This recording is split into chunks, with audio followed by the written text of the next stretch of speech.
You know, Miss Allen, you know, as you talked, I was feeling a little bit emotional because I came up in a school like that. And I realized that if it were not for those kinds of programs that you're talking about, I wouldn't be sitting here today. My mother and father only had a second-grade education.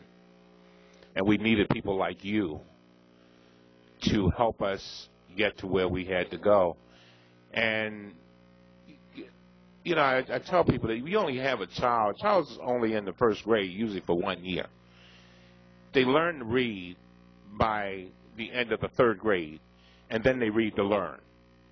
And if they don't learn to read, then in many instances, they're stuck. Am I right? For the rest of their life. I mean, not just at 24, till they're 95. And so when you see this, you know, I guess what gets me is, and I live in the inner city of Baltimore, and I see the kind of kids you talk about every day. I live with them. And they're struggling. They just want to be somebody. They want to dream. They want to get there. They want to be the pilot. They want to be the teacher. And when you talked about that rock, I get it.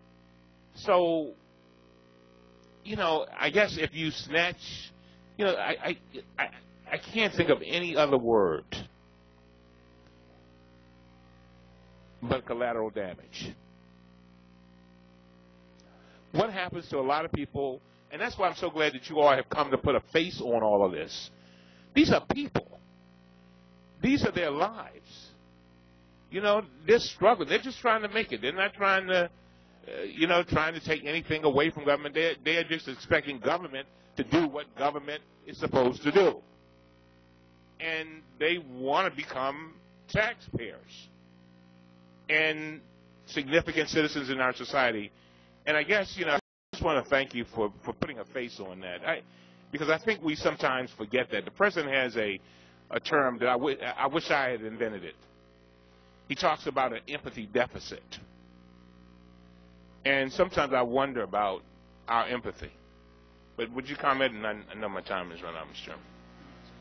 Oh, thank you very much for that, too. I think when I'm hearing about the sequester from an economic level or from a global level, I bring that right back down to the 36 faces in my classroom and thinking about how their lives will be different if we take away their Head Start programs for their siblings. So they don't start kindergarten recognizing their written name. And when we take away their math coaches, when we take away their reading interventionists, we take away their social supports, and I shudder when I think of what impact that can have on their future. And then bringing it back away from the human level, looking at it from a more global perspective, economic recovery happens and begins in our classroom. And this is our future workforce. So I think we need to think not only about those faces that are sitting in our classrooms, but their impact 20 years down the road.